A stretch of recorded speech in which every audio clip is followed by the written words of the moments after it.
Quand on donne de bon cœur, les gens nous reçoivent bien avec ce qu'on a. Ils ne nous demandent pas ce qu'on n'a pas.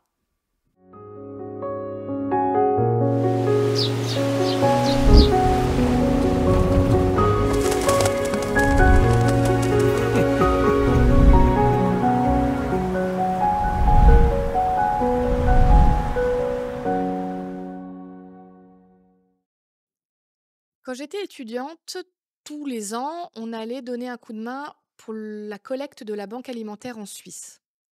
C'était super intéressant à faire. D'abord parce que c'est une belle action qui est importante, mais sociologiquement, c'était très très intéressant. Puisqu'on était dans les grands magasins en Suisse où on voyait passer de tout.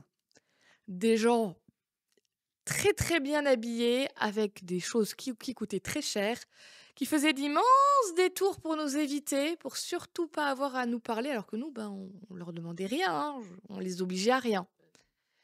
Et au contraire, à certains moments, on voyait des gens qui visiblement étaient avec très très peu de moyens et qui, quand ils sortaient des magasins, venaient nous voir des fois avec une boîte de conserve, presque à s'excuser, à dire: «Ah, je suis désolé de ne pas pouvoir vous donner plus».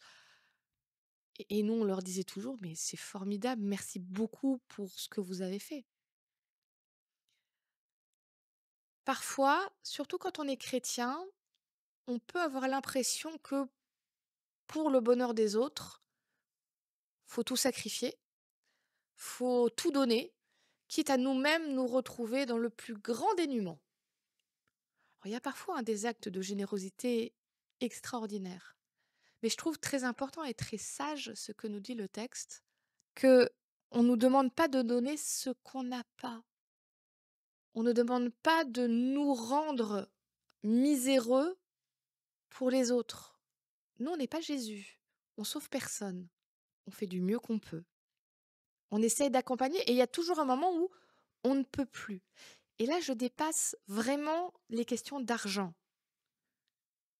Vous savez, ces moments où vous voulez vraiment être présent pour les autres, les accompagner, les aider, les écouter, mais vous êtes épuisé, vous n'y arrivez plus, vous êtes lessivé, comme si vous aviez donné tout ce qu'il y avait à l'intérieur de vous. Et je vous avoue, là, il y a quelques jours, je suis tombée sur une petite vidéo Instagram d'un pasteur qui faisait un petit réel sur Instagram où il disait qu'il discutait avec une dame de 80 ans qui lui disait: «Pasteur, pourquoi vous êtes toujours occupé?» Et que sa réponse, très pastorale, alors avec une vision un peu américaine peut-être, était de dire: «Ben, il y a toujours plein de choses à faire et l'ennemi, le diable, lui, il se repose jamais». Il était un peu fier de lui quand il répond ça. Et là, la dame le regarde et lui fait: «Mais ça veut dire que, vous avez choisi comme modèle le diable? Parce que Jésus, lui, il prenait le temps de se reposer».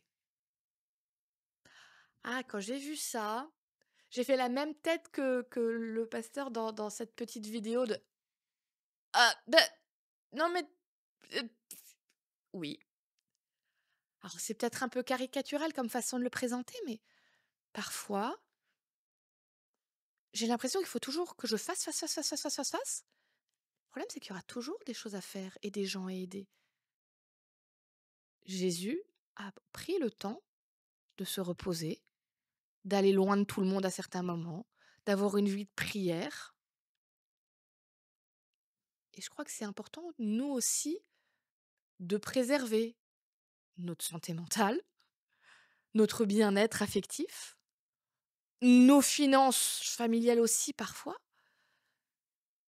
pour ne pas vouloir prendre la place de Dieu, mais juste faire la part qui est la nôtre.